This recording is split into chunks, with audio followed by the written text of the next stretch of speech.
ભાવનગર શહેરના જવાહર મેદાન વિસ્તારમાંથી એક ચોંકાવનારી અને શરમજનક ઘટના સામે આવી છે।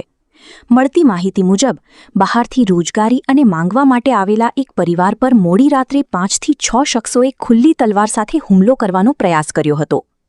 આરોપ છે કે હુમલાખોરોએ પરિવારને ધમકાવી એક મહિલાની બળજબરીથી આબરૂ લૂંટવાની માંગ કરી હતી। પરિવાર દ્વારા વિરોધ કરવામાં આવતા આરોપીઓએ તલવાર બતાવી દહેશત ફેલાવવાનો પ્રયાસ કર્યો હતો, જેના કારણે સમગ્ર વિસ્તારમાં ભયનો માહોલ સર્જાયો હતો। દરમિયાન હુમલાખોરોના હોબાળા અને પરિવારની ચીસો સાંભળીને આસપાસના લોકો મોટી સંખ્યામાં એકત્ર થઈ ગયા હતા।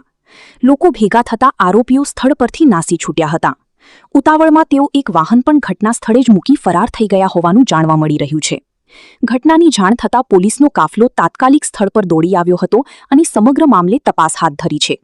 પોલીસે સ્થળ પરથી મળેલા વાહન સહિત અન્ય પુરાવાઓના આધારે આરોપીઓની ઓળખ કરી તેમની ધરપકડ માટે ચક્રો ગતિમાન કર્યા છે। હાલ આ સમગ્ર ઘટનાને લઈને પોલીસ દ્વારા વધુ તપાસ ચાલી રહી છે અને પ્રાથમિક માહિતીના આધારે કાયદેસરની કાર્યવાહી કરવામાં આવી રહી છે। ઘટનાએ શહેરમાં ચકચાર મચાવી દીધી છે અને લોકોમાં સુરક્ષાને લઈને અનેક સવાલો ઊભા થયા છે। શું નામ તમારું? રાજેશભાઈ। રાજેશભાઈ, તમે ક્યાં રહ્યો ને શું કરો?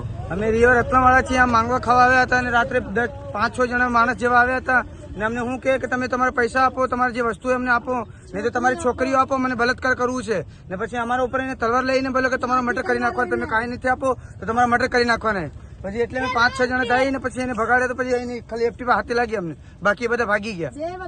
2 વખત આવ્યા તો એક વાર ભગાડી દીધા ને પછી બીજી વખત તલવાર લઈને આવ્યા હતા। તમે ઓળખો છો એ વ્યક્તિને? કોણ? ઓળખતા નથી અમે, કાંઈ જાણ પહેચાન નથી, ખાલી બસ જબરજસ્તી એની મરજી હતી ને અમને મારવા આવી ગયો હતો।